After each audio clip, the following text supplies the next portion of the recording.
ஏன் ஆடுக்கு இருந்த மாதிரி முழிக்கிற? ஏமா இந்த ஆள் தானே உன்னை காதலிச்சு கல்யாணம் செய்யறேன்னு சொன்னது? உண்மைதானே ஐயா? ஆமாங்க சார். ஆமாவா? இல்லைன்னு சொல்ல முடியுமா சார்?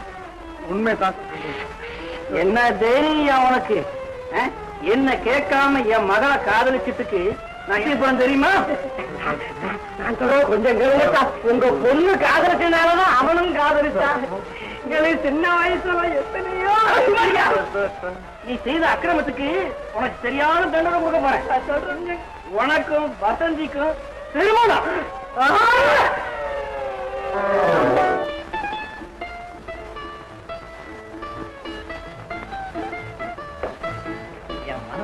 நிம்மதியாச்சு.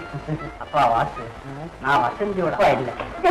அவ உன் மேல வச்சிருக்கிற பிரியத்தை பார்த்து நான் அவ அப்பா ஸ்தானத்துல இருந்து இந்த கல்யாணத்தை நடத்தி வச்சேன். அது எந்த குறைவும் இல்லாம வாழ்க்கையை நடத்தி வள்ளுவரும் வாசியோடு இருக்கணும். அம்மா வசந்தி, புருஷனுடைய மனசு போனா வாழ்க்கையை நடத்தி குழந்தை குட்டிகளை பெற்று நீங்க சந்தோஷமா இருக்கு. அவமானம் அவமானம். இந்த மாதிரி நிலைமை ஏறதுக்கு நாக்க பிடிக்கிட்டு ஆகணும். வெளியே தலை காட்ட மாட்டேன். எல்லா பையனும் வந்து இளவு சமாச்சாரம் விசாரிக்கிற மாதிரி விசாரிக்கிறான். எங்க போயிட்டா? ஓடி போட்டாலும் எவனோட போயிட்டா? இந்த மாதிரி கேட்டா நான் என்ன காப்பாதுன்னு சொல்றது? ஏன் என் மகளுக்கு இஷ்டம் இடத்துல கல்யாணத்துக்கு ஏற்பாடு செஞ்சு அது அவளுக்கு பிடிக்காம கோச்சுட்டு சொல்றது நீ போய் சொல்லடி. கழுத்துல ஒரு டமாரத்தை கட்டிக்கிட்டு இந்த தெருவுல உலகத்துல இல்லாத பொண்ணை பேத்துக்க வைவோம். ஏன் என் பொண்ணுக்கு என்னவா? கண்ணு கூறுதா? அது செவுதா? அழகுதான் இல்லையா? இல்ல படிப்புதான் இல்லையா?